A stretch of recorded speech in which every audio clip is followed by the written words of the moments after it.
just having a new sensor in a camera like that and a new processor at the same time is a big step up. That's to be fair.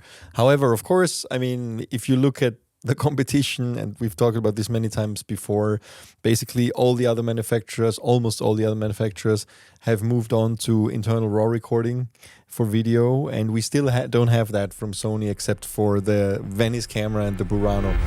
This is Focus Check, the weekly CineTech podcast. Welcome to episode 93 of CineD Focus Check. Welcome, Johnny. Welcome, Nino. How are you? I'm good, and finally we have a new camera to talk about, right? Why finally? It looks like every other week we have a new camera to talk about. That's true. So just to get right into it, today we'll talk about the newly announced Sony A7 V, which actually has been long rumored and long expected, which is basically their new entry-level alpha camera. I think that's fair to say, right? New entry-level? Entry-level? Really? That's how you would define this one? Well, it's the kind of, like if you get started as a professional, the original A7 is usually as a video professional, right? Is something that a lot of people started with, and then with all the new generations, it's a more affordable version of a lot of the other features you get in higher end models. Exactly, but that's why I would not call it entry level. I think it's just a right balance between features and price. But let's talk about it a bit. Yeah, let's just go through the topics quickly. We'll also talk about the major firmware updates that were announced for the Sony A7 V and A7 IV, the predecessor of the A7 V. Now, with a little caveat here, because just a day or two after the firmware update to the A7 IV was announced, Sony pulled it again and suspended it because of widespread camera malfunctions. And unfortunately, this seems to be like a recurring thing now with Sony firmware updates. So we'll talk about that. We'll talk about our poll of the camera of the year 2025, which we launched like almost a week ago. And it's time to look at some of the results of what you think should be the camera of the year. We haven't announced our choices yet. We will by the end of this year. But we'll see what you guys think. We'll talk about ARRI cutting 150 jobs and closing 2 facilities in Germany. We'll talk about an AI topic, which is actually positive for creators because OpenAI has been ordered to reveal deleted evidence that they actually used pirated copyrighted content to train their models, which could be a precedent to help us creators, filmmakers, creatives in any kind of medium to kind of get claims against these guys.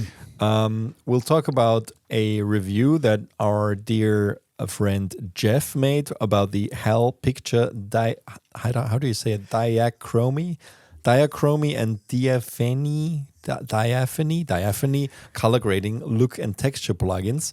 He did a very nice long video interview review with them in Paris. And we'll talk about that.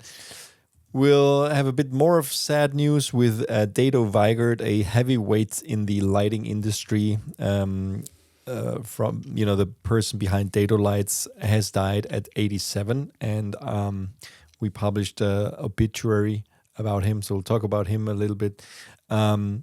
We also have an update to DaVinci Resolve 23 and what's new with that, and a new lesson for our ethical AI, generative AI course dealing with Sora 2, which turns out is not ethical at all, the Sora 2. And we actually mentioned that. So for everybody calling us out to even deal with this, look at this, check this out, what we think about that. It's not ethical. And last but not least, last mention of our MZed Pro Black Friday, Cyber Monday, Cyber Week sale, which is ending on Friday this week. So this is, and there's not going to be any extension anymore. So that's it. Lock in the $199 price if you want a full year of MZed Pro instead of $349. And this ends midnight on Friday. All right, but let's get started with the Sony A7 V. So what do you say, Johnny? Is this a camera that a lot of people have been waiting for? I mean, from a video filmmaker perspective. Yeah, let's talk about the video perspective of this camera. First of all, it seems as if anything that Sony will release, the Sony fanboys would love. Simple as that. So I guess for so many people, it's an absolutely valid camera. We know that it has some advantages over the predecessors that we will talk shortly. The question is, like when we look at the specifications, overall specifications, if this is something that we would really highlight and say this is a revolution. So no, this is just an evolution, and this very much goes in Sony's philosophy to do some increasements in how the camera is functioning and what it brings to the table. One thing is for sure, we see a trend in the industry to move to partially stacked sensors. We saw this with the Nikon Z6 III and the Panasonic Lumix S1 II, and now the Sony A7 V has the same. What it brings to the table is a faster readout and, of course, a decrease in rolling shutter. And this is a kind of a cost-effective way to deal with those things. Maybe you can just mention some of the specs before we talk about what we think about them. Okay, so first of all, it's a 33. Where is this now? Wait, I have to go quickly to the specifications before. Yeah, 33 megapixels for photo, of course. Exactly. It only still records 4K for video. Yeah, but I don't think it does anything more than that. No, it's up to 4K, but this is oversampled from the 7K, what the camera can do. You have uncropped 4K 60p, which is really great. Many of us are looking at it. And it does also 4K in 120p, but this is cropped to Super 35. APS-C, yeah. APS-C, yeah. Other than that, so we said it's a 33 million effective pixels. The sensor is new, and also the processor behind it. Yeah, so obviously. Yeah, so apparently this Bion's XR2 processor combines the previous dual chip and AI chip into one unit and delivers almost a quarter better battery life than the predecessor, which means. And that's what we've seen. I mean, we can be open here. We haven't reviewed the camera yet, but it's, we're of course going to do the lab test. So we're not going to talk about latitude or dynamic range or rolling shutter results yet. But we are expecting an enhancement because it's simply a new sensor compared to the predecessor, where we knew that, the rolling shutter wasn't great on the A7 IV. So supposedly what we've seen, it seems to be better, but we haven't tested it yet. Yeah. Well, when you use a partially stacked sensor, that's already... The sensor and also the new processor, which is processing faster, and it generating less heat. So it needs less power, and that means it generates less heat. So the thermal performance seems to be a lot better, which is something that Sony also mentioned when they released it. But usually they don't talk about it. And this time they kind of like, okay, this camera is actually performing better for a longer period of time. Exactly. I mean, this is a topic, the thermal heating and the overheating, and in general, this is a topic. You can also find this now with the Canon R6 III, EOS R6 III. That camera, it's more video orientated in some ways with the internal raw recording, the Canon, and Open Gate, for example. But of course, it will overheat much faster. So again, we are exactly in this point. It almost looks like a never-ending story or never-ending circle when you want to choose a camera. And it's like, what do I want? Do I want better video specifications, but then I'm risking like overheating, for example, or I'm fine with what it is. I have some enhancements, like we said, better rolling shutter and hopefully better dynamic range. This we will test, as you said. But I think all in all, it's a solid performer, but without some of the features that we would have loved to see. And I know there's a constant debate about Open Gate, for example. Yes, no, is it valuable or not? For me personally, I love Open Gate, and not so much because of the ability to reframe later. It's more about if I work with anamorphic lenses. But in this particular case, we know that Sony also enhanced the autofocus system, and they also enhanced the skin tones, and they also enhanced IBIS, for example. So it's almost like gimbal-like.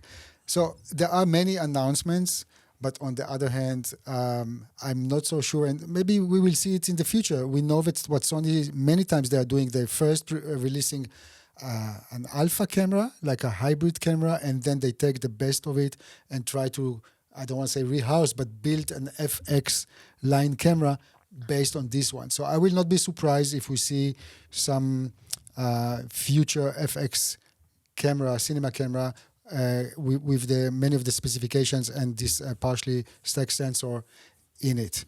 How do you feel about this camera? Is this something that you will go tomorrow and buy, or? Well, it's an enhancement, of course. I mean, if you have to, take this from a perspective of somebody who buys a camera at this price point, and I think compared to the predecessor, it's a significant enhancement. I forgot how many years ago the A7 IV came out, but I think it's a few years now, and just having a new sensor in a camera like that and a new processor at the same time is a big step up. That's to be fair. However, of course, I mean, if you look at the competition, and we've talked about this many times before, basically almost all the other manufacturers have moved on to internal RAW recording for video, and we still don't have that from Sony except for the Venice camera and the Burano. So it's like, it's time. It's just time to do that. On the other hand, we know Sony, we're not talking about firmware updates now. We'll talk that in a little bit, but in general, they really are very much about a lot of small steps. You know what I mean? It's like everybody's complaining about not having big leaps, but on the other hand, the cameras are very reliable, with a little caveat of the firmware updates. But if they work, they work, right? They are very, very much. That's why professionals love those cameras. Exactly. No reliability. You can rely on them. They are usually not the cameras that are overheating while you're shooting, right? That's what we have now with the thermal problems of some others. You usually don't get that on Sony cameras, and there's a lot of small enhancements that, I mean, this goes very deep. I mean, we have here even things which go down to. Well, I love the USB-C. There are two USB-C ports, for example. That's a good example here. One is literally for power deliver, and the other one is for data, I guess. When I talk about data transfer, I guess it's more for videos and photo. It's a pity that Sony doesn't allow USB-C recording out of the camera, at least this, but that's not available here. Yeah, in general, I mean, the autofocus functions are always extremely good on Sony cameras. Yeah. I mean, they're really leading this and continue to enhance it. So this, of course, has a significantly enhanced autofocus capability again, and recognition, which supposedly has better recognition of and a human pose estimation, face memory, and all that kind of stuff. That's just getting better over time. Now, in terms of the thermal, I just want to go back to the thermal thing. We've seen that this camera supposedly, with external battery, you can almost record a 4K 60 forever, what we've seen. From tests that several other people did. Again, we didn't test it yet.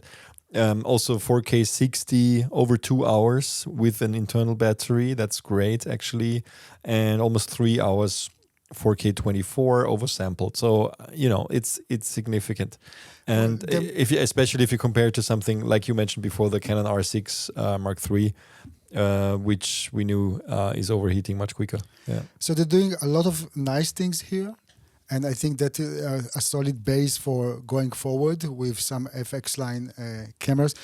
The bottom line is, if this camera is appealing only for Sony shooters, basically, who want to upgrade, or if any of us, especially when it comes to video, if this is the camera that you will go first, think first and go and say, I want to upgrade to.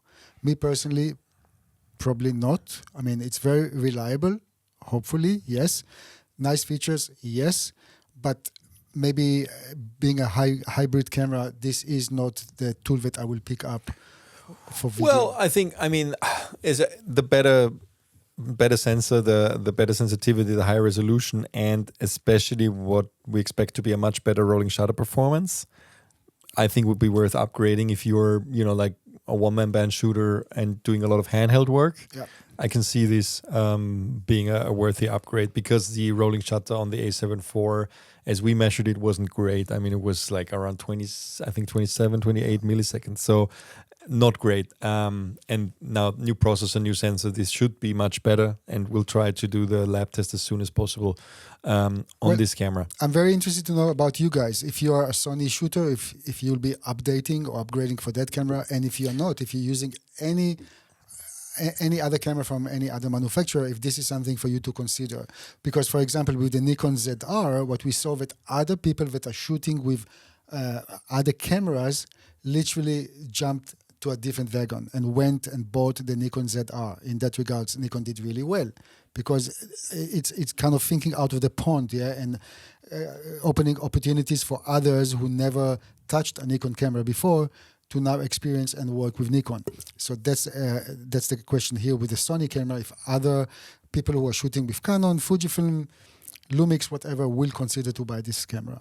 One thing that's important to mention is that you can shoot 4K 60 without a crop, but if you do, and that's kind of a good thing, I think the high ISO noise reduction is disabled. So there's a new mode called 4K angle of view priority, and if it's on or if it's off, actually, you will get a 16% crop. So there is a crop. I think that comes down to 1.15, like 115%. And it basically means that you will have noise reduction in this case. But if you switch it, like, it's kind of a, like the processing that's needed for the noise reduction, they kind of get it by cropping into the sensor. And if you switch off this mode, you get less noise reduction, which I think is great. Absolutely. We think it's great because it actually More shows organic. you the real value of the sensor, and you can always do noise reduction in post, but you will have the full sensor width. So that's going to be interesting in our lab test as well, how that behaves. And I guess we will not even try the mode where the noise reduction is on in the lab test, because it doesn't make sense. We'll just look at what we get with this mode, where we can use the full frame sensor in the 4K 60 mode. We don't know if we can also switch it on off on, let's say, 25p. I think this is, well, for 25p you don't have a crop anywhere. I know, but still to kind of better control the noise reduction. I don't know. Yeah, that's a good point. So you think, maybe there is a noise reduction that you cannot switch off on 25, 24p, 30p. Check. We'll see. So all those changes and things that different manufacturers make for the in-camera processing, of course, doesn't make our lives easier for the lab tests, but that's why we have it, right? That's why we try to normalize everything as much as we can to kind of be transparent and add transparency for the users on what they actually get when they buy a camera. I think it's a nice step up. Not what everybody wanted, like the lack of internal RAW recording, the lack of OpenGate is still something that, I think Sony just has to kind of finally move on. And but in terms of, is it worth an upgrade from the A7 IV, I would say yes. Okay, I mean, I will not rush and buy this camera and replace it with something that I have. Maybe if you're a photographer and it makes sense, fine. But I'm happy to see that at least there are some enhancements here that are beneficial also for filmmakers, let alone the better skin tones. This is something that many of us were a bit struggling with Sony in the past to some extent. And if you have better skin tones, this is good. That's already a good enhancement. One thing worth mentioning, I think, is the much better screen mechanism. Because now you get the one that the Alpha 1 Mark II has, which is this tilt, flip, and rotate kind of thing, which is great. Because we know that these pure flip screens, always you kind of lose the ports because you can't. So this is for sure one of the best screens we know of for those mirrorless cameras. And I think it's great that they added this now. And this should be part of any new Alpha line or FX camera, I think, in this form factor. Just maybe we talk quickly about the price, because this is a $2,900 camera. Yep. So not super expensive if you compare it to the other offerings that Sony has in this Alpha line.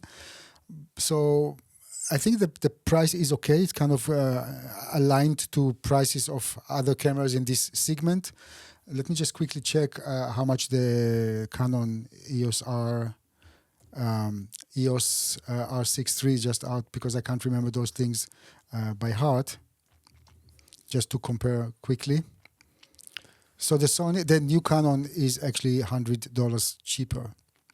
Okay. Yeah, and it's also interesting. It's almost like head. I mean, if you could combine both of those cameras, I guess you'll get an ultimate hybrid. Imagine internal RAW recording, better thermal control, overheating, open gate. Like really, you can't have it all. As always, you can't have it all. Of course, the Canon also has this. Like proper 7K recording. Not for this is another thing with Sony. They're almost like it's always 4K. Resolution. I mean, of course, we know it's good. True. It's really great, but if you even start higher and later editing on a 4K timeline, for example, it simply looks better. So I really wonder why Sony is so determined to continue with most of their cameras and stay with 4K. I just wanted to mention the estimated availability of this camera. B&H says it's going to be available from December 18th, so it's almost it's kind of ready. And again, as always, if you consider buying new gear, please consider buying through our links on our website. We are affiliated with B&H and CVP. We're site sponsors, and we get a tiny amount of commission if you buy through those links. We will appreciate it if you do, because it really helps keep the lights on here in the studio and elsewhere to supply you with more new stuff all the time. So available just before Christmas, just in time for the holidays. And let's see. I mean, we will come back to this camera once we have completed the lab test and know more about it, especially comparing to the predecessor. And we'll try to get our hands on as quickly as possible. Now, in terms of, we usually don't talk about photography. I think most of the enhancements are related to photography just for the sake of completeness. This now supports 30 frames per second blackout-free photo shooting, which means you can literally just fire away and get 30 frames per second photos in RAW, full resolution, without the camera actually, giving you this blackout at some point, which is great if you do bursts. And I think for that alone, I mean, usually this used to be kind of the area of very expensive high-end cameras of any manufacturer. And that's why, this camera is halfway. It seems like a budget version of the A1 Mark II, which is twice as expensive. So this is really something to mention. If you are a hybrid shooter, you should look into this camera also for photography. It doesn't seem like you have a lot of trade-offs if you shoot photos with this. So very capable. And I think the new processor and the new sensor combined actually give you a lot more in this package. In terms of video, like we said, we want more from Sony in general in this case, but it's good. All right, let's move on to a firmware update that Sony issued for two cameras. Actually, the predecessor of the A7 V, the A7 IV, and the A7R V both got major firmware upgrades just a couple days ago. And now there's quite a few enhancements for those cameras that have been out for quite a while now. And a lot of it has to do with focus area options. So you're now more flexible. For example, with a spot option, you have an XL size, you have a larger target area for subjects that move unpredictably. You have, custom focus area receive new slots and so on. The tracking is mirroring that, and also, in general, a lot of display and interface enhancements. I think now there is portrait and landscape orientation support for the information overlays, which is great. So you can finally have, if you shoot vertically, the menu screen can rotate, I guess. New grid lines, video workflow wise, you can now finally also on these cameras mark clips that you just shot with OK, NG, or keep markers, so which of course should speed up the editing. If you work with this, you can just look at replay stuff on the camera and just mark it as a good or a bad take, which is always easier if you do it right after shooting, because you remember what you actually just did, and then just you have these markers in your editing system. I never used it in any camera. Yeah, well, usually you don't have the time, but I mean, if you are, I have used it before. if you like do like kind of like locked off takes of people in front of the camera who need to deliver something, and then just to decide which one was the best. I've used it before. It just speeds up the workflow, but takes some discipline. Some other I like the enhancements. automatic media switching. This is actually sounds the automatic media switching, like when you choose a simultaneous recording, and you can relay. So it's nice that you can move from one card to another without any interruption. This is one of the updates. And it's also now displaying the capacity on both cards simultaneously, which wasn't the case before, which is useful. So you will actually know the remaining capacity of the other card that you're not using right now, even though, so it's just you know what to expect when your card runs out. That's quite useful. Camera authenticity solution support, that is a premium subscription, I think, but it's great that they actually add this to those older cameras now. It's a paid upgrade, but exactly. Basically this is a cryptographic signature. We've reported about this many times before, which in the era of generative AI guarantees news organizations that the image is actually generated by a camera, and this also is now available for video. So that's kind of a big deal. And I think, like if you're a news organization and you have a fleet of those cameras, it's great that you can now upgrade them to support that. I have to say that I tried in Japan to talk to Sony people and understand why this such an important update is actually paid. And I couldn't get an answer. Like I couldn't come to the point that I understand why it's paid. Yeah, because this is something which is really essential. Yeah, and I would have loved to see Sony leading the way here and showing others that it can be done in such a way which actually contributing the entire industry. Yeah, and it's still beyond my understanding why it's being paid. I mean, of course the company needs to do money. That's not even questionable here. But the thing is, with such an important thing, if that's where the company should earn. Yeah, I don't remember. We had an interview at IBC with Nobu-san about these two, and maybe you want to check that out, and we'll put the link in the show notes. I'm not sure we talked about the payment in general, but he's talking about more why they did it, which is very insightful. That's very interesting. And that they are pioneering this. Yeah, hopefully, I mean, it can be available for free. I guess it will.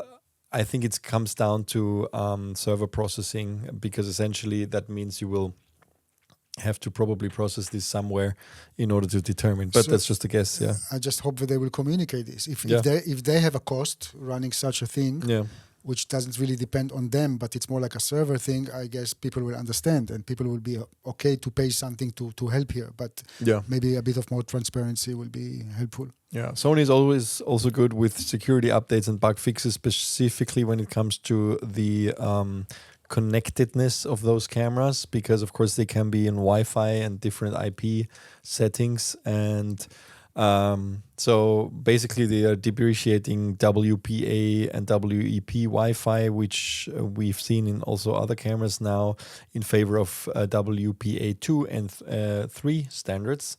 They've done this before with other cameras, and a lot of bug fixes and stuff. But in general, it's great that these cameras, because they have really a big user base, get a lot of love. However, and the however is a big one, I think 3 days after releasing the firmware updates, at least, one of those two was pulled.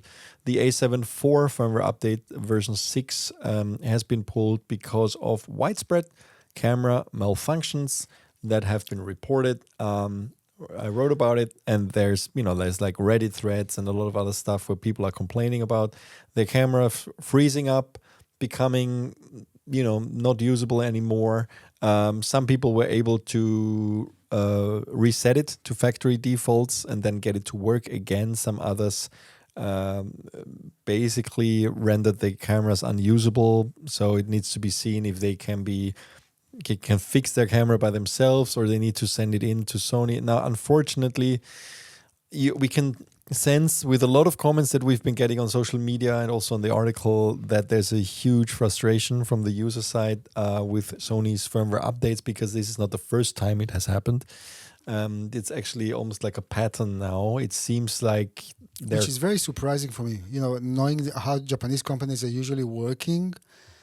That's, of course, there's so many parameters to check before a firmware update release, and I know, like, I'll give you just an example. Yeah, that's nothing to do with firmware update per se, but I've been talking to some camera manufacturers to, for example, include our CineD CF Express Type B card in their like the cards that are kind of approved, and this is literally Angelbird card. We never hide it. Yeah, Angelbird is doing, it's a corporation, but because of the branding thing, that should have been maybe included. They said they will have to go again throughout the process of testing the card, even if it's just a change of a logo here. And that's the level of how much they are checking stuff, which is great. I fully understand. That's why it's so interesting to see if it's something that is really happened and happened repeatedly. I don't really know why. And the other thing is, so many people that are updating their cameras, those are older cameras, and what we're getting is comments like, my camera is out of the warranty. Now it's kind of literally a brick. What do I do then? Yeah, we actually wanted to mention that specific comment because Pierre Deroux wrote that several issues in Sony firmware update process, not only for the current A7 IV firmware, it's full of A7S3 broken by firmware updates, probably the first production batch, and Sony does not recognize the out-of-warranty repair. I stopped to update firmware after my A7S3 and A7R3 had some minor problems and small malfunctions, but several of my colleagues who continued to update had their cameras broken and had to replace the motherboard at a cost of 800 euros or 1,000 euros. It's a shame. Added to this, there's a problem of boot loop even on high-end cameras like the A1. So he basically wants us to help, put the word out and kind of put a bit of pressure on Sony to fix this. And I agree. I think this should be something that really needs to be fixed. I mean, we are aware they have a huge installed user base. There's no camera manufacturer that has more cameras out there than Sony, especially for those cameras like an A7 IV, of course, will be extremely popular camera. So there is a lot that can go wrong, but that just means they need to be more thorough with their testing. Well, the first step will be, if you have any issue, like if you update the camera and it really, you kind of killed it, just write in the comments. So we first need to understand how big or not this issue is. True. And then next step will be, we will certainly, and we will do this with a lot of love, of course, talk to Sony and see if there's anything that can be done. That's, by the way, reminds me a personal incident that I had with the MacBook Pro. It's not this one, of course, it's a earlier version, but I updated the Mac OS, and then it killed my motherboard to the point that I had no audio. So then what? What do? You just upgrade it, and you can't really talk to Apple in this case, and I'm sure I'm not alone in this, but I was stuck. So, of course, guys, if you're stuck a little bit, we'll be happy to try to help here, but first we need to assess how serious this is. Apple is actually quite good with those things. I had this also before, and like if you call their support, especially if you are under the warranty, it can be quite uncomplicated to exchange stuff. But out of the warranty. I just remember being in Japan, in the hotel, updating the operating system, and suddenly there is no sound anymore. And you go like, what happened now? Yeah.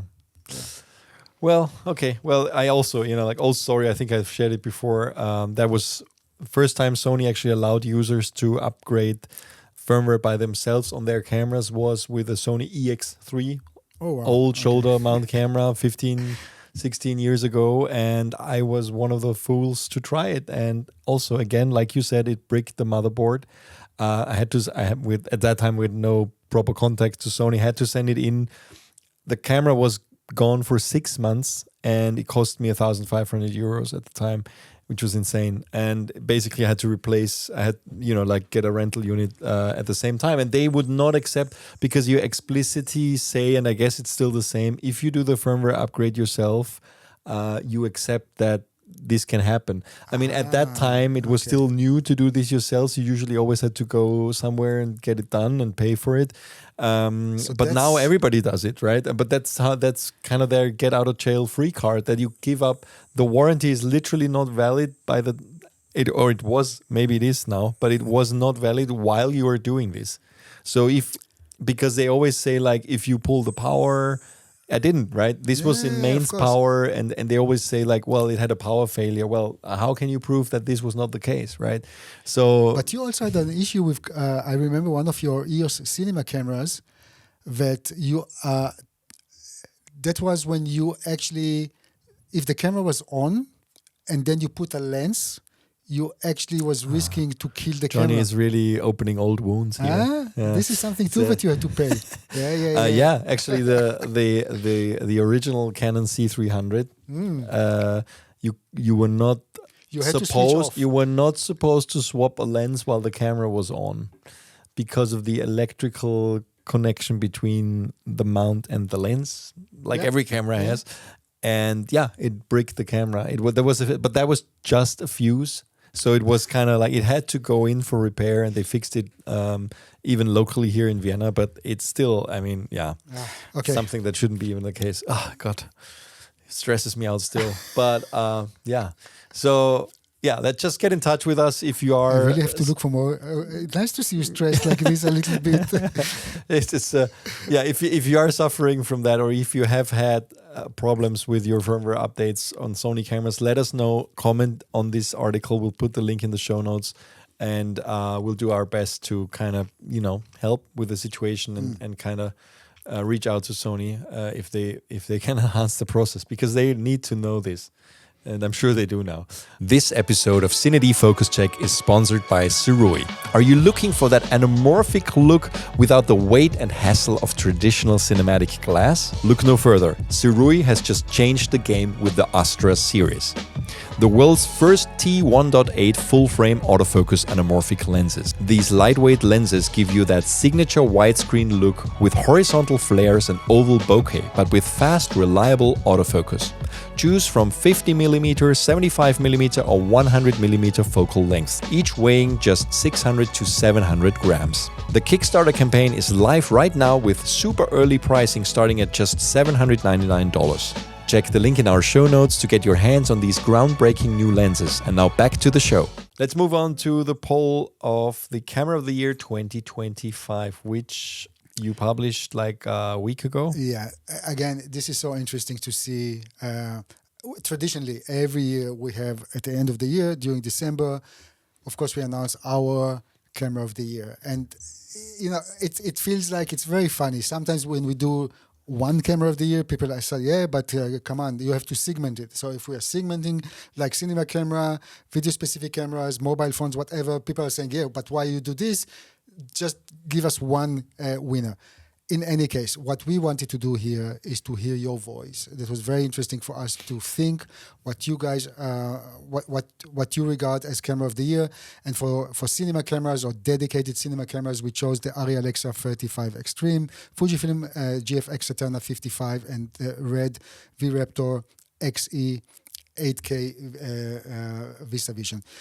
We have like 560 people that answered, and ARRI came the first, and actually the Fujifilm GFX Eterna 55 was not so far behind, and knowing the price differences, I think actually Fujifilm did quite well here.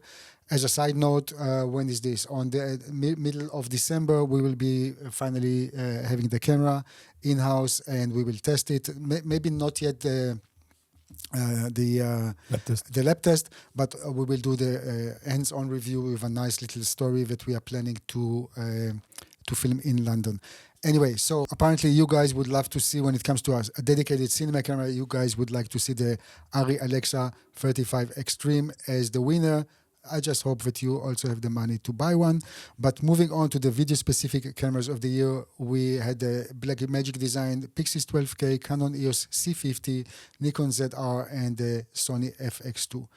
And here I have to say, we are almost aligned. I mean, obviously you think that the Nikon ZR is the specific video-specific camera of the year. The Blackmagic Design Pixis 12K, which Nino, you are testing currently, was not so far behind. The Canon EOS C50, which is my personal take here, I really like this camera, was actually far behind. And the Sony FX2, which is this is almost like this is such a pity. This is a very nice camera. The more you work with this, you find out that it has a really great color, easy to use, but only 22 people out of the 600 voted for this camera. So the Sony FX2 is the last.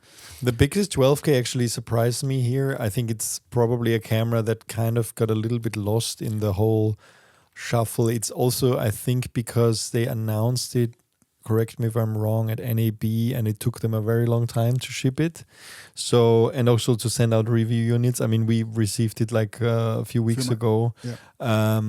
And of course, in the meantime, we had the announcement of the ZR and the C50, which were available much quicker.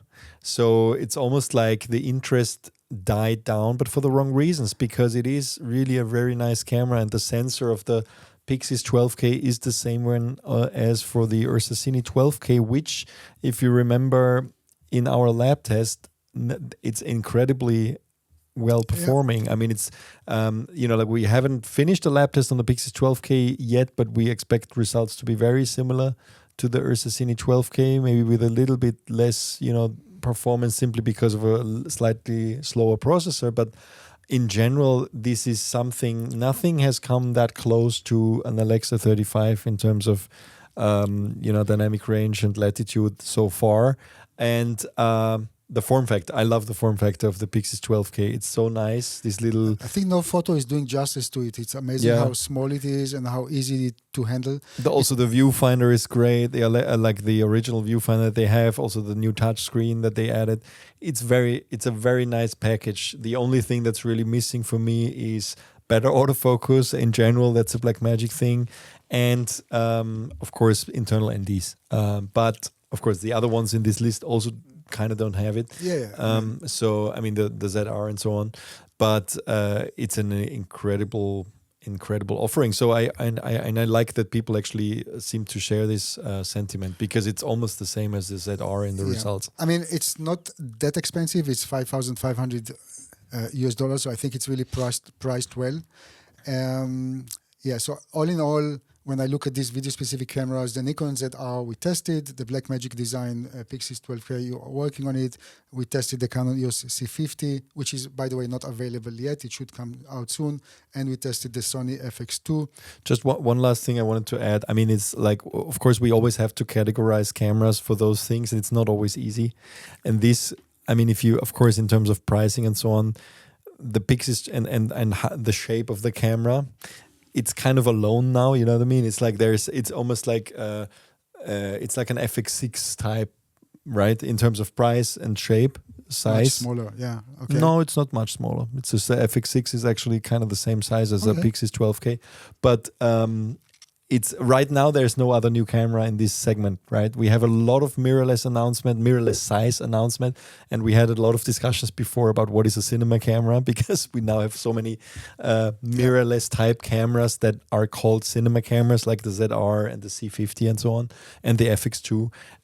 The Pixis 12K is kind of in between of those form factors and also the cinema cameras. Also price-wise, it's in between. But Nino, have you, and I'm opening a bit of a can of worms here, I know, but have you ever seen anybody on the higher end using a Blackmagic design camera on a high-end production? That's where they want to go, right? That's where they want to go. Well, they have been in the business for quite some time, and they're really improving. The color science is really great, and the prices are right. And I think the Pixis 12K is a good example where they're heading to. Bottom line, I haven't seen. I think it's changing. I think now, since the Ursa Cine 12K, for the first time, I see bigger productions working with it. Really? We don't have them finished yet.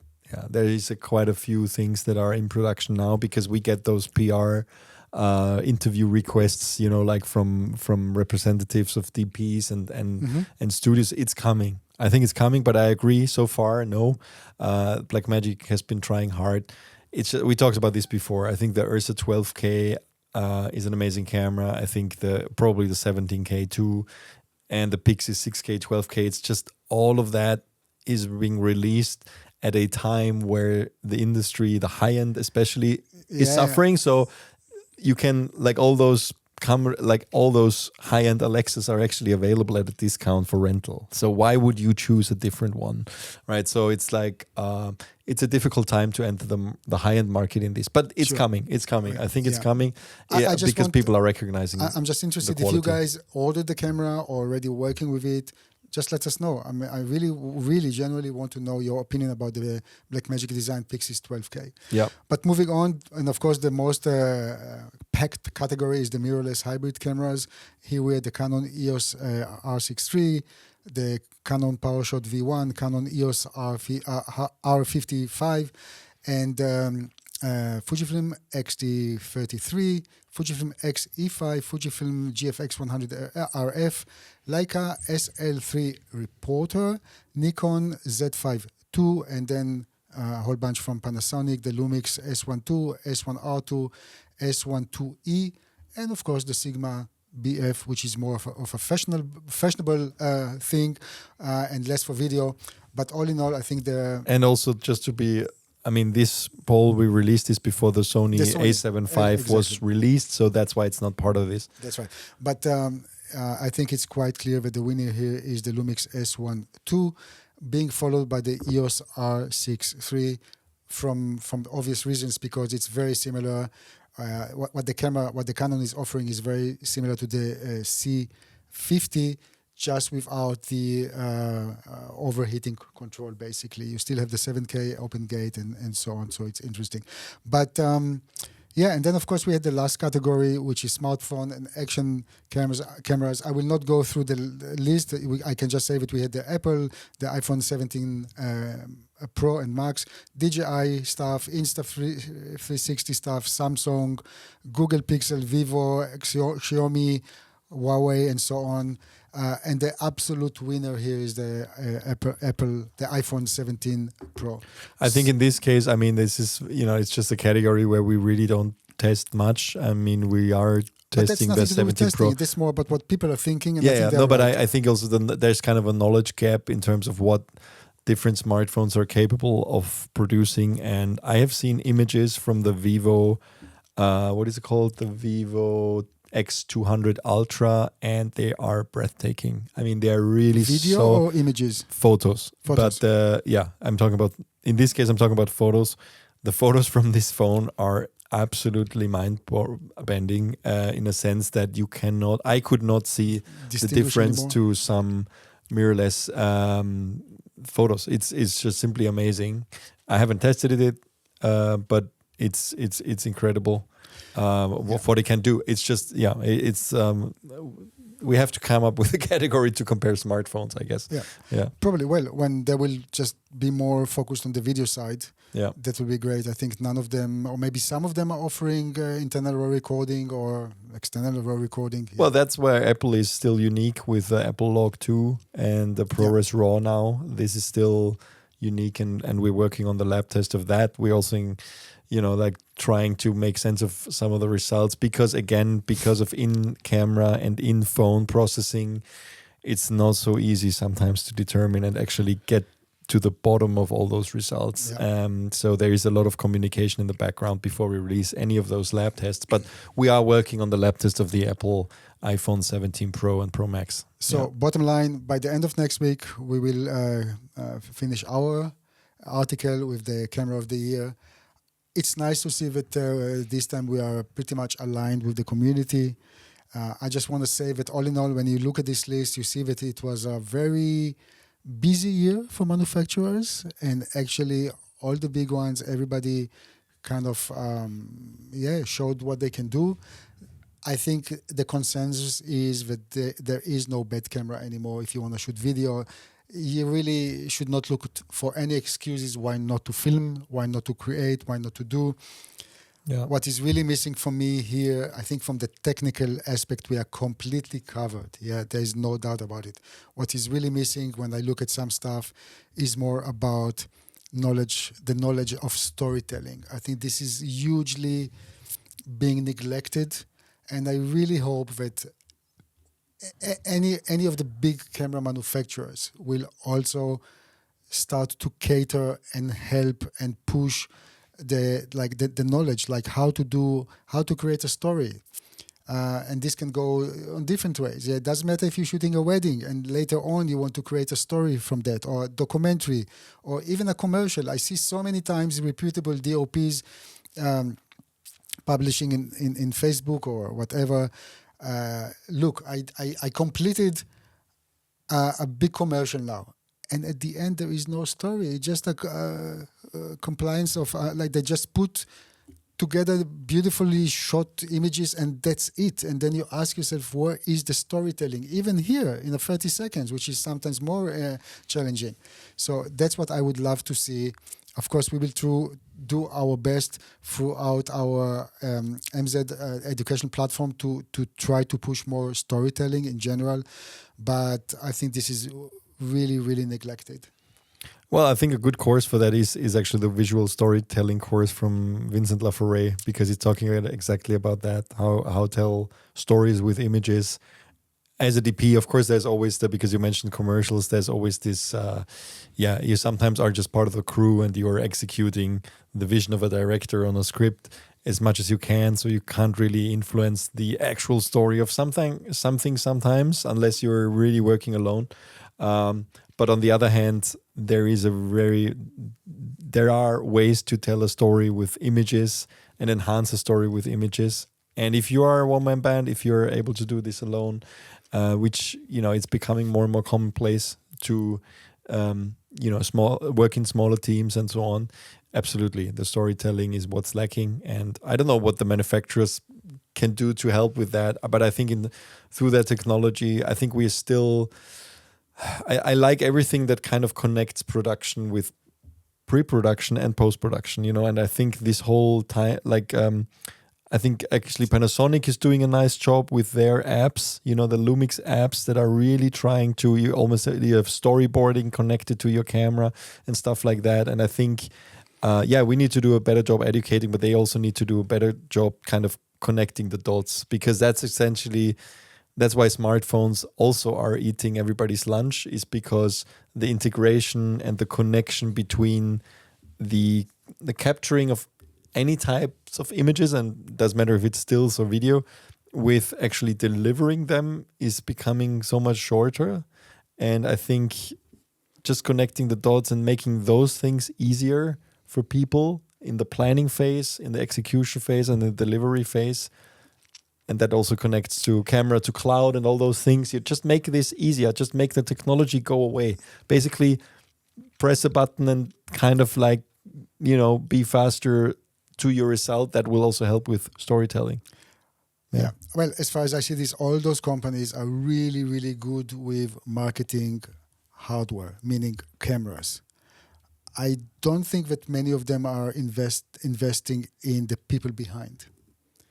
And that's where the investment should go, because I think that if a camera manufacturer will heavily invest in education tomorrow and teach people, then there's really the likelihood that you will buy a camera from that manufacturer will be maybe a bit higher. The thing is that every company, and again, I'm not criticizing here. That's the realism. That's the era we live in.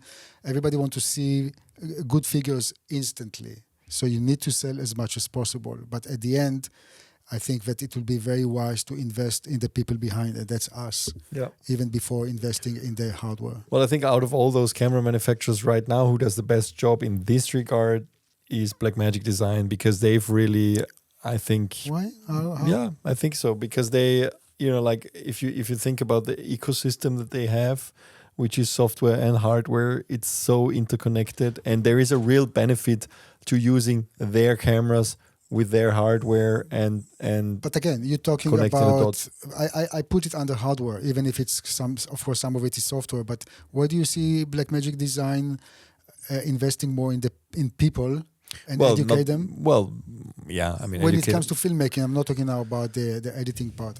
In this regards, I think actually that Fujifilm is doing quite good, because they were for a long time they were pushing people to film and sponsoring many projects. That's true. And that was really great to see. But I mean, I would have loved to see something even more prominent. That's true. Yeah, I think it's you see some of those companies are even more hardware minded than others, and I think the time of hardware is, like you said, every camera is great now. So the differentiation between hardware becomes like, we're talking about, even if we talk about, like internal raw recording or not, of course it's nice to have, but is it gonna make you a better storyteller? No. And is it, it's not gonna make such a huge difference for 90% of the productions, to be honest.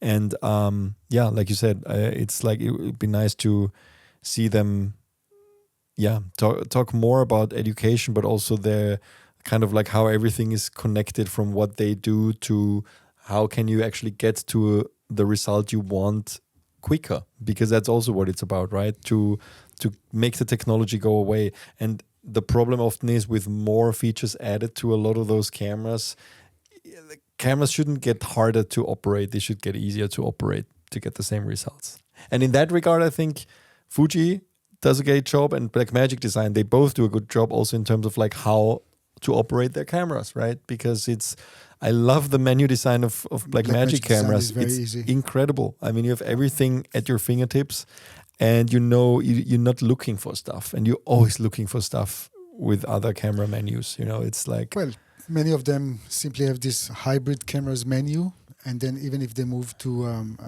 what they call cinema camera, some of this is still there, even if it's not, and it's very difficult apparently to create separated menus. That's what I hear from manufacturers. So, but that's a whole different story. Yeah.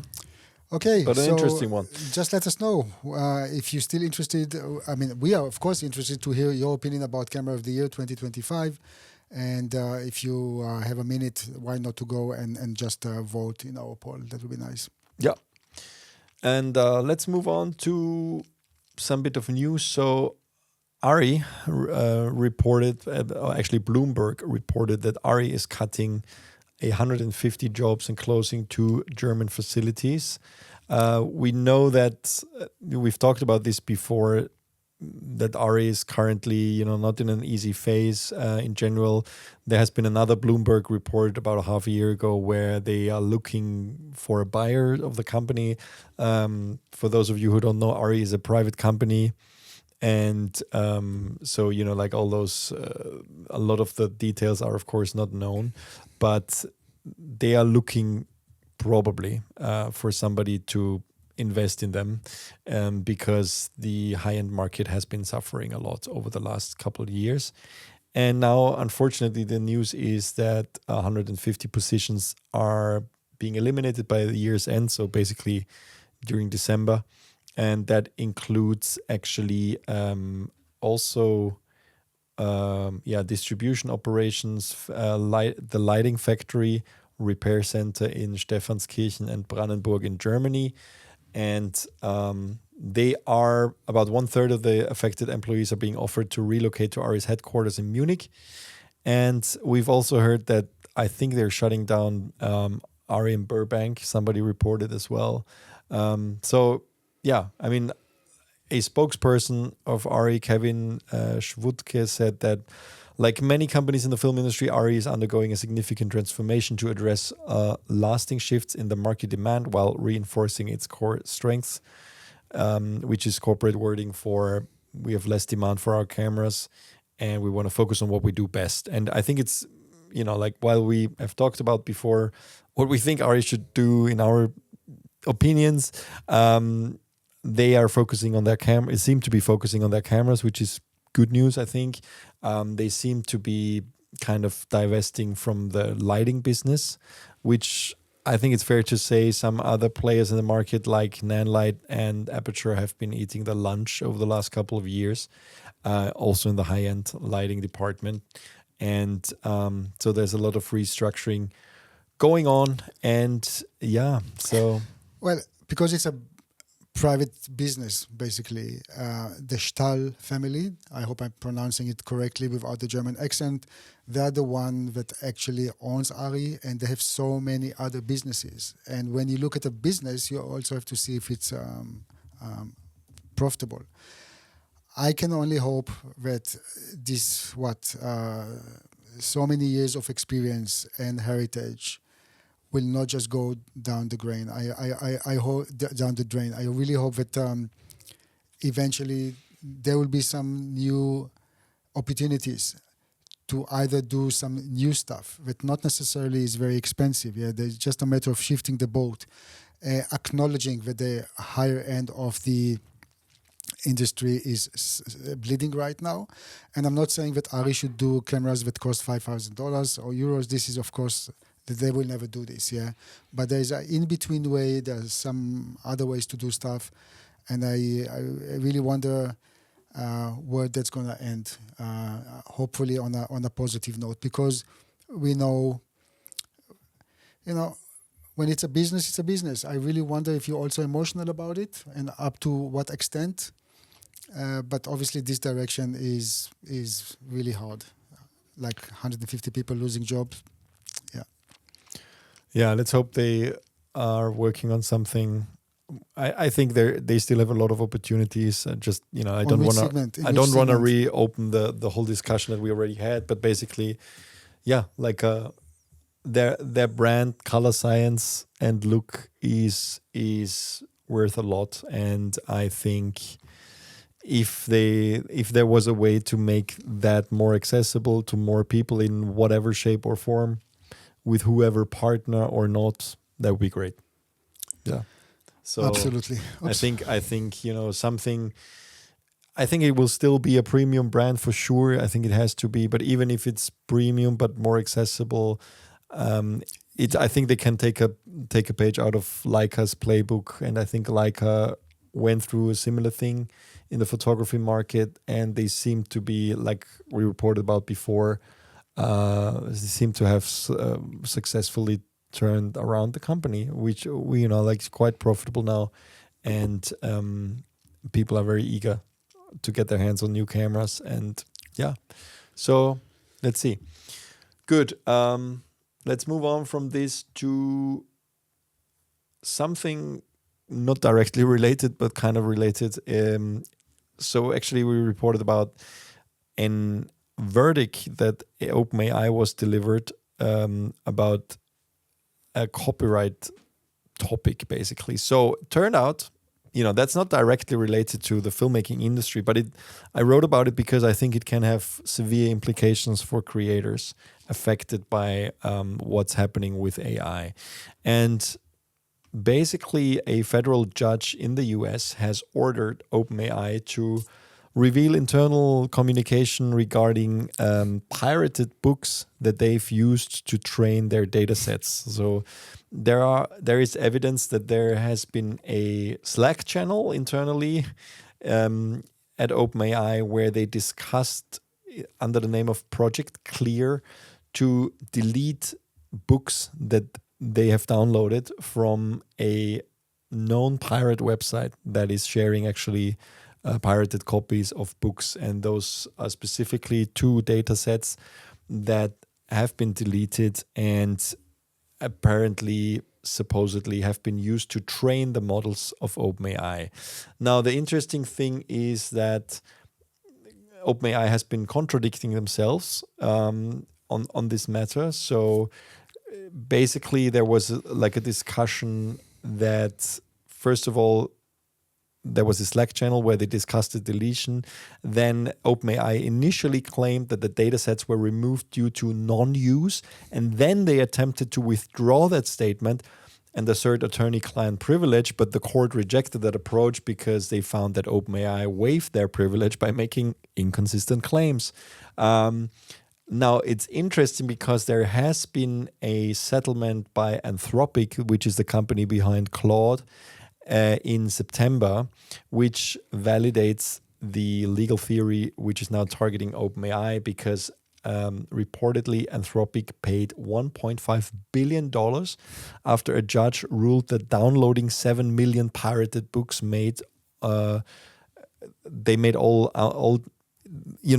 that's illegal, and they had to, there's a compensation for each one of those books, and they said that this made all the downstream use infringing. So if you work with pirated material, and there's it seems like right now the courts are deciding there is no way out of this. If you do that, the statutory damages can be from $30,000 to $150,000 per work. So with hundreds of thousands of works potentially involved with the OpenAI case, that could go into the many, many billions of dollars for OpenAI. So it seems like the legal landscape is shifting a little bit, hopefully, towards creators and ethical use of AI in general.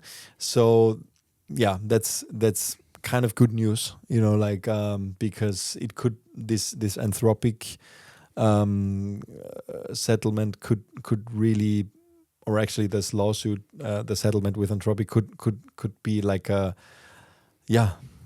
good sign for what's going to happen to OpenAI, and right now it doesn't look good for them. So yeah, and actually let me pull something forward with relating to that, because we have an ethical AI generative video course by Drew Shirazi, and like we promised, this is an ever-evolving course, and we're adding new lessons as the technology evolves.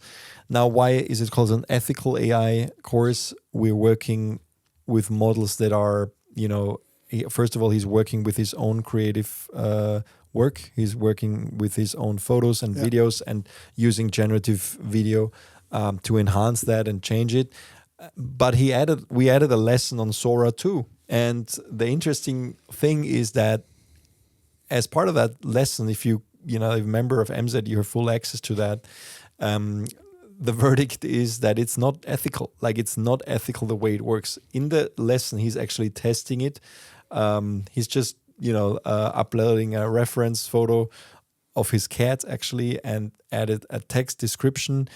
And then Sora 2 turns the cat's headshot into little tap dance. And it's like, he didn't ask for that. And it's also it took the liberty of adding music and vocals from a random singing woman to that clip. And he doesn't ask for that. And it's just like, what's happening? So as far as we're aware, OpenAI is training its models or whatever online content it has on whatever it can scrape. And so all of the credits, licensing, attribution, and any further ethical consideration remain questionable. And just a quote from Drew, I wouldn't want that as a creative, and I don't think you want that either. So we do not recommend using Sora 2 for creative work because of the way it works, because of the randomness that it generates, and also because of, ethically how images seem to be sourced and mix your stuff up with something else that you didn't ask for, which certainly has not been ethically sourced. But we find it's our responsibility to educate about this, so we're going to continue to review each one of those models as they come out. Now, we also, he's working on something with Gemini 3, which is the Nano Banana Pro, which just came out like 1 or 2 weeks ago, which is lifting image generation to a new level in terms of the quality it can deliver. And he's working on a lesson for that as well, as this is an ever-evolving course, as we said. But we are going to call them out, like we put our money where, we put our mouth where our money is, or whatever, or vice versa. Like if something is fishy, we will call it out, and this is certainly fishy, so we do not recommend Sora to use for creative work. And like the lawsuit that we just talked about, OpenAI just seems to have a track record of, infringing copyrights, unfortunately. So, yeah, but good. Let's move on to a review that we published on, what is that? It's a company called HAL Picture, and it's a color grading look and texture plugins called Diachromie and Diaphanie. That's right. So first of all, it's not really a review. It's more like an overview and really in-depth look at a leading studio in Paris, in France. And you might know Jeff, our friend, writer, colleague. He's French. And so we sent him from Lyon to go to Paris and actually check out what those guys are doing. So first of all, there's a big studio, Polyson is the name, and they are dealing with a lot of stuff, editing very big projects, and also dealing with audio and so on. And recently, 3 gentlemen by the name of Martin and Oliver, and I'm missing one name, and Paul. Decided to join forces. They've known each other for a very long time. They kind of studied together. And two of the gentlemen, I mean, Martin and Paul, are actually DOPs, and Oliver is a DIT. And they really had a passion for color grading. So they decided during COVID actually to tackle this and sit together. They also have the knowledge of coding stuff, and make two plugins for DaVinci Resolve and Baselight, just to see how to do in a more mathematical way color grading. And they came up with two plugins, and those are the names, which of course for us maybe it's a little bit hard to pronounce, but Diachromie. Diachromie is really a plugin to work on the look on the image itself in terms of color grading, and Diaphanie is more to deal with the texture. Now, those plugins can work independently, but you can also work on them, or to get the best out of them, you really have to work with both of them. And in this video, besides of getting to know HAL, which is the company that is under Polyson, and this is the company that the three gentlemen actually created, you get to know them a bit better. What was the motive to develop such a plugin? How they did it? What each plugin is doing? And also, we really take a deep dive into the workflow. And I think this is the interesting part. So this is all in all like a 52-minute video, but that was our decision in this fast-paced world, actually to have something which is a bit more in-depth and explain to people why actually to try to use this and what is the benefit of doing so. And of course, like always, those plugins are really professional plugins. Maybe it's more for studios or those who are working and doing color grading on a higher end. This is not like a LUT plugin that you just put on your footage and expect it to look like, I don't know, a multi-million film. So the price is a bit higher here, and they have different models of licensing from 1,100 euro upward. But again, please don't look at the price here individually. You really have to see what it brings to the table and how it's being used. And I can see some of the comments on the video that we released are, it's too expensive. And, it's like, but again, guys, first try to judge the price with what actually it brings to the table, and then simply decide, is it working for you, or if it's worth the investment. But in order to do so, we really recommend to see the video first and see if it fits your workflow. But very nice, guys. Really nice to see DOPs. I have a soft point always in my heart for DOPs that actually identify a point in the workflow. It doesn't matter if it's while you're filming or later on when you're color correcting and doing some grading, and say something needs to be done here for the better. And that's exactly what those guys did. They looked at something, and they simply felt that the images that they're capturing don't look good enough, and they wanted to do something different. Yeah, which is actually, so link is in the show notes, and I think it's the perfect segue to our next piece, which is about a DOP who did find something that he thought needs to be enhanced in the workflow, who unfortunately passed away this week. And we're talking about Dedo Weigert, the famous man behind Dedo lights, which many of you might have used over the years. I mean, literally for me at the beginning of my career, a set of Dedo lights, which were not the original ones, which were not LED based, was the first set. It might be the first or second light that I ever bought, and it was a tiny suitcase. I still have it, of 3 lights, which are perfect kicker lights, like a perfect For background interview, lights that's exactly for what you interviews. Very small set,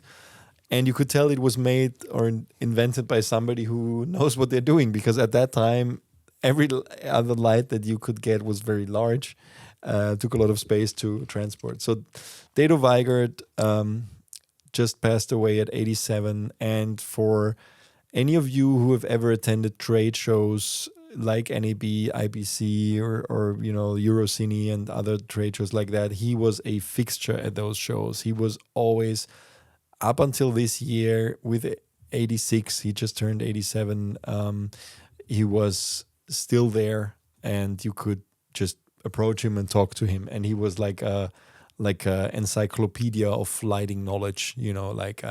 Now I wrote a little obituary about his career, because he was, like I said, originally a cameraman, a cinematographer. He learned from a British cameraman who really launched his career, and he just from an early age on just knew he wanted to create images. And it was just interesting that he in the 60s he founded Dedo Weigert Film GmbH, which is still, I think they just renamed the company like earlier this year, but it was called that until recently.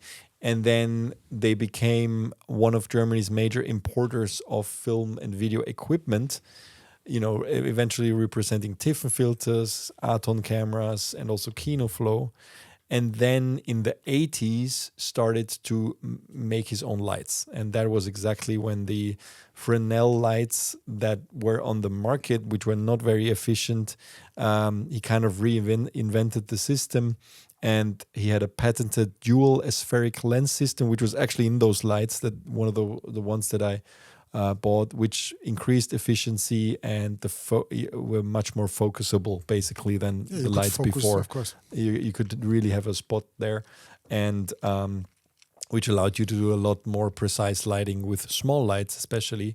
And so there's a lot of enhancement that came from him. He also was recognized by receiving 2 Technical Academy Awards and an Emmy, to kind of recognize this breakthrough at the time. And also in the early 2000s, here's a nice photo of him in front of a big Oscar statue receiving the Technical Academy Award document. And then also, of course, in the LED area, they continued. There were a couple of corporations over the years with ProLight, which was later acquired by Aperture and other companies. And they really, to this day, have a wide range of lighting solutions. Also, this parallel beam light, the Dedo light, it's called DBB70. It's probably the most parallel beam light you can get in the market, which is a perfect source for reflectors. If you want to distribute light on the set through reflectors, like for example the Lightbridge reflectors, you can use a parallel beam light like this one, which for a very long time was not easy to get one of those. Now, Dedo Weigert was also somebody who liked to talk. I mean, anybody who's met him, he really you could just approach him and talk to him for an hour, and he would just take the time and just talk to anybody for as long as you wanted about what was his passion, which was lighting and cinematography in general. And he also taught quite a lot. His workshops at manufacturers all over the world, I think, were quite well known. And when I published this obituary, I got so many comments also here from Austria, because he came over quite often to Vienna to hold workshops at local retailers. And a lot of people said that they are going to miss his workshops. They were always packed with people. I mean, if he was talking about light, it was full. So nice man who really was living his passion until his very old age. I mean, you're not going to end up at a trade show with 86 if you don't love what you're doing. And I think he was doing what he loved until the very end. Yeah.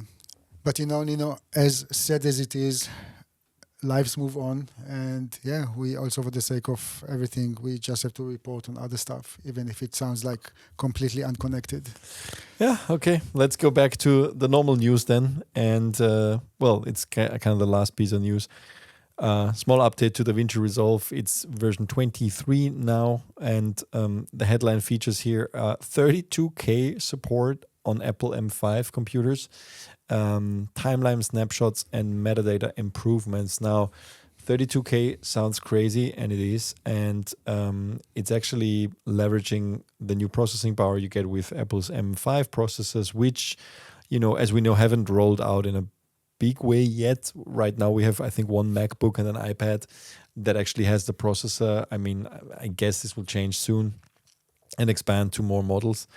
But basically, why do you need 32K? Well, basically it's processing, footage from the Ursa Cine 17K 65 camera, as well as content for large format displays, because we see DaVinci Resolve being used more and more also for that, and also of course for like virtual production where you need high resolution in the background, VR experiences in general, and of course the Ursa Cine Immersive, which also needs a lot of processing power from DaVinci. So I think that's where they needed to increase the resolution here. But I think some more practical upgrades are, I think what's nice is the timeline backup management. So basically you can now create snapshots from your timeline and kind of have versions of your edit, a little bit like it works in Frame.io when you upload versions of different edits. You can now have this now on your timeline without copying and duplicating timelines as you go along. So it's nicer to keep an overview, and it's much easier to go back to an earlier editing stage with that, to earlier revisions. And so that's kind of streamlining, which used to be a bit of a cumbersome process where you can easily get lost in the shuffle. In general, there's a lot of editing refinements, which is always nice to see, because I think DaVinci still has some way to catch up when it comes to editing in terms of like acceptance also in the market. I mean, a lot of people are already editing in DaVinci, but I think it's still being perceived by many as a coloring tool. So any enhancements to the edit page will be always much appreciated. For example, subtitles and caption workflow, which we covered extensively in our captions and subtitles MZed course in DaVinci. That has been that got a lot of attention now with an improved context menu that also provides faster access to cut, copy, paste, and delete actions, which is nice because that has been a little bit cumbersome in this process. The clip color adjustments are more accessible, and so also in general, new assignable keyboard shortcuts include the ability to start a media pool search and open clips in the timeline within the source viewer. A lot of small additions like that kind of improve workflow, where I think a lot of the shortcuts that you're used to from other NLEs, are either haven't been there or have worked very differently, and they're tackling that. Now, metadata is a big thing for this update. It's now possible to actually there's support for this Avid log exchange format, which you can now import and export, which is important if you work in an organization that's working with a lot of clips and hundreds of thousands of tags across clips. So now you can kind of move them between systems, which is great, and also includes custom metadata fields. So a lot of, if you deal with a lot of metadata in your projects and you're working in a bigger organization or across teams with metadata in clips, this is a big thing, and you should look into that update if you're dealing with that, because it seems to be making that process much easier. And on the creative side, we see alpha channel support for the film look creator, film damage, and analog damage effects, which is great. Sometimes that has frustrated me before when you apply some effects or something like that and suddenly the alpha channel is not there anymore. Its noise reduction has been enhanced, which is great. I mean, we know that the Resolve FX noise reduction has been great already, but it's very, very processing hungry. And apparently anybody working with high ISO footage in DaVinci Resolve to and use Resolve FX noise reduction will benefit from the improvements, which should be needing less processing power.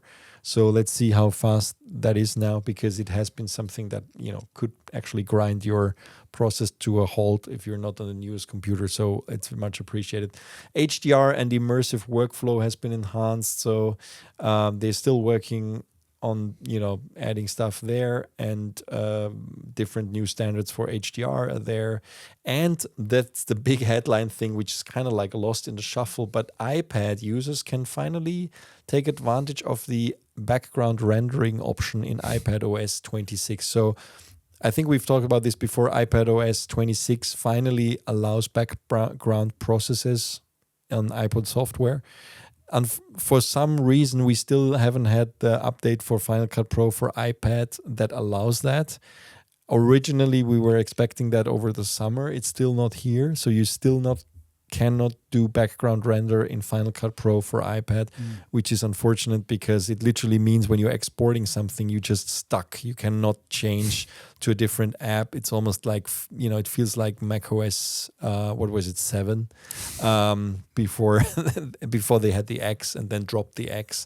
A long time ago, like Apple computers were still running on, not even Intel. They were running on, dating myself. But yeah, anyway, so long time ago, you couldn't do that on Macs 20 something years ago. And with iPads, you still can now only do it with DaVinci Resolve 20.3. Finally, background rendering is possible and will not get you stuck on the same page. We're still expecting the same update for Final Cut Pro for iPad, but apparently the Blackmagic design is dedicating more resources to updating iPad version of DaVinci Resolve than Apple is dedicating to the iPad version of Final Cut Pro. What can I say? But that's a significant usability improvement for mobile workflows. And the nice thing is, of course, you cannot round trip DaVinci to desktop and back, but you can start a DaVinci project on iPad and then move it to desktop.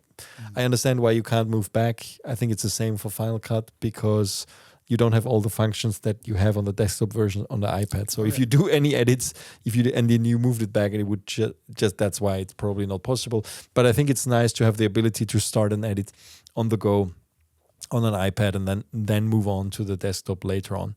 And that's great. Yeah. But yeah, in general, some quite significant enhancement in DaVinci Resolve 20.3. Now, we do not recommend upgrading in the middle of a project, of course. But if you want to check it out, the updates to the paid studio version and the free version are now available on the Blackmagic website. And just to wrap it up, a last mention of our MZed Pro Black Friday, now Cyber Monday, Cyber Week sale. We've extended it from Monday to Friday. Now, this podcast is released on Thursday, so this will only run for one more day. It will not be extended one more time.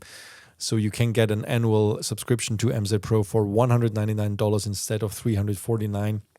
And we also have up to 75% off some of the courses if you just want to buy an individual course. So for example, the cinema sound course that is usually $1,000, because it's 80 hours long, is now only $249. And again, that entire sale will end at midnight Pacific time on Friday, and it will not be extended. So just be aware of that. You will get access to our 66 plus courses, and we're adding new courses almost every month now. So you just want to be part of that, and we'll also bring, that's also mentioned in the article, a lot of new stuff to the MZed community in 2026, which includes a lot more community features like live streams, feedback sessions, and also podcasts. So just, go be part of it, and now is the best way to join. We have already had a lot of people sign up during this discount season, and yeah, that's where we can wrap it up. Good. Thank you, Nino. Thank you, Johnny. Thanks everybody for watching. Of course, don't forget to subscribe on your favorite podcasting platform, Spotify, Apple Podcasts, and also on YouTube. Leave a comment. leave a like, share this with your friends and who haven't heard of CineD Focus Check yet. If you have any questions, comments, want anything discussed on the show, email us at podcast@cined.com and see you or hear you next week. Bye.